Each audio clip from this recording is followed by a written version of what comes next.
30 day daily blogging challenge करना, वो भी ज़ीरो मोटिवेशन के साथ, डिफ़िकल्ट था बट रिजल्ट्स बहुत शॉकिंग थे।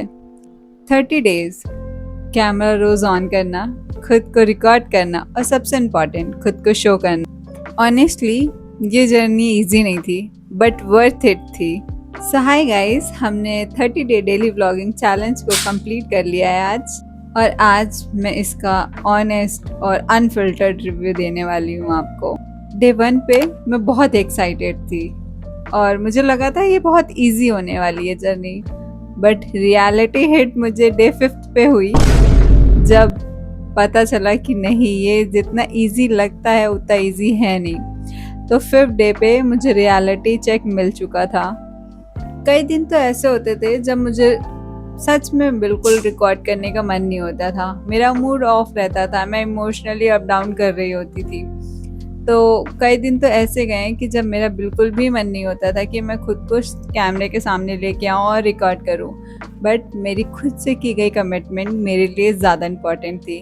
जो मैंने खुद को बोला था कि मैं 30 डे तक अपने आप को अपने डेस्क तक लेके आऊँगी और मैं व्लॉग करूँगी।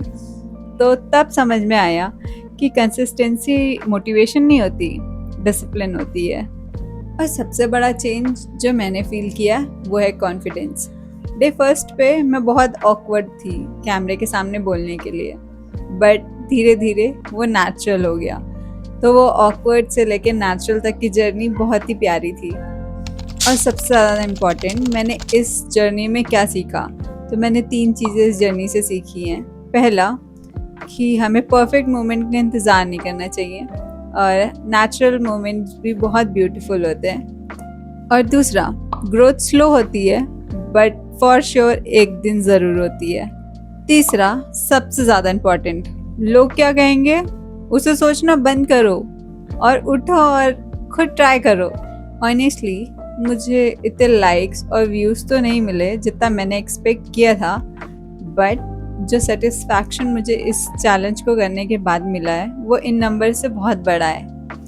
और अगर आप भी इसको स्टार्ट करना चाहते हो तो प्लीज़ वेट मत करो, उठो और अपने आप को डेस्क तक लेके आओ, कैमरा खोलो और स्टार्ट करो बिना कुछ सोचे। आपका डे 1 इम्परफेक्ट हो सकता है फॉर श्योर, बट 30 डे तक आप खुद को एक दूसरा इंसान पाओगे। जैसे कि मैं फर्स्ट डे पे बहुत ही आर्टिफिशियल साउंड कर रही थी, जो कि मैं चाह नहीं रही थी, बट वो हो रहा था क्योंकि कैमरे के सामने बोलना थोड़ा मुश्किल हो जाता है। बट अब मैं खुद को बहुत नेचुरल फील करती हूँ, मतलब मैं जैसी हूँ मैं वैसे बोल पाती हूँ। पहले मैं बहुत ही आर्टिफिशियल तरीके से बोल पा रही थी क्योंकि वो हैबिचुअल नहीं है, बट डे 30 तक आप खुद को एक डिफरेंट इंसान पाओगे। ये मैं लिख के दे सकती हूँ आपको, और ये मैंने खुद एक्सपीरियंस किया इस जर्नी से।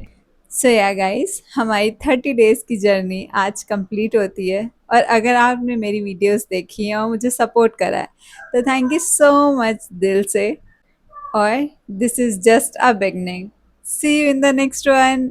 सब अपना ध्यान रखो। Radhe Radhe, bye bye.